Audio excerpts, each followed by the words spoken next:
Do you think that the dominoes that have started to fall in the region with these peace deals, do you think those dominoes could stop?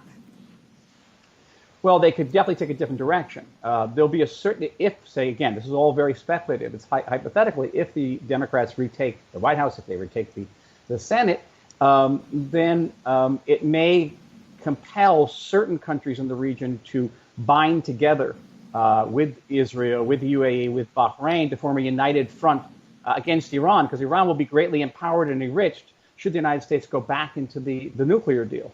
And so we're going to have to all stick together and form that united front against Iran. On the other hand, if the United States is not investing heavily in the commercial, in the financial and industrial parts of these bilateral relationships, then they will not develop, they will not evolve probably as swiftly as they could have if the United States were an active partner.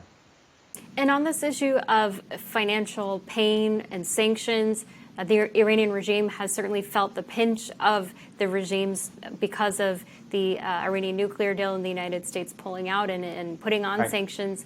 Do you think that basically the flow of money would restart under a Biden administration?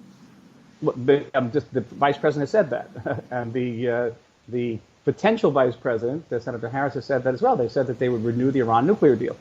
They may seek some strengthening of that deal in certain ways, but they've basically gone on record and said that they renew the deal if Iran ceases enriching uranium beyond the levels that were established by the deal. That's no no-brainer for Iran. It can go back to the levels that are permitted under the Iranian regime, in which case the sanctions would be lifted and Iran would receive tens of billions of dollars, not just in sanction relief, but in contracts, particularly contracts from European businessmen, which in the view of the American sanctions have been reluctant to do business with Iran.